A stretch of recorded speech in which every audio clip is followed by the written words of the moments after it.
राधा और कृष्ण के प्रेम कहानी सिर्फ एक कहानी नहीं है, बल्कि प्रेम की सबसे पवित्र परिभाषा है।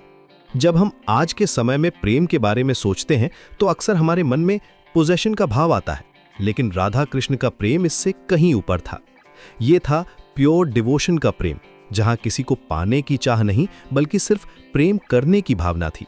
वृंदावन की गलियों में जब कृष्ण अपनी बांसुरी बजाते थे तो राधा का दिल उस मधुर संगीत में खो जाता था। उनके बीच का प्रेम शब्दों में नहीं बल्कि आंखों के इशारों में छुपा था। एक मुस्कान, एक नजर और दोनों के दिलों में एक ही भावना गूंजती थी। ये प्रेम किसी शर्त पर आधारित नहीं था, ना ही किसी स्वार्थ से भरा था। राधा जानती थी कि कृष्ण का जीवन उनसे कहीं बड़ा है।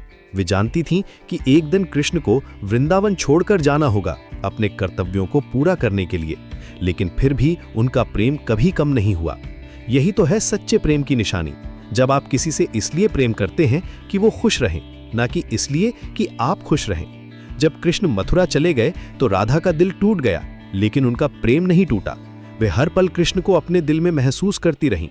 दूरी उनके प्रेम को कम नहीं कर सकी, बल्कि और भी गहरा बना दिया। ये प्रेम फिजिकल प्रेजेंस पर निर्भर नहीं था, बल्कि सोल कनेक्शन पर आधारित था। राधा कृष्ण का प्रेम हमें सिखाता है कि सच्चा प्रेम कभी पॉजेसिव नहीं होता।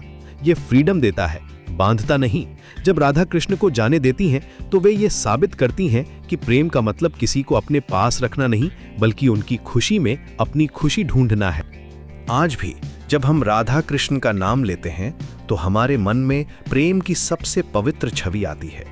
उनका प्रेम हमें सिखाता है कि जब इमोशंस प्योर होती हैं तो प्रेम इटर्नल बन जाता है।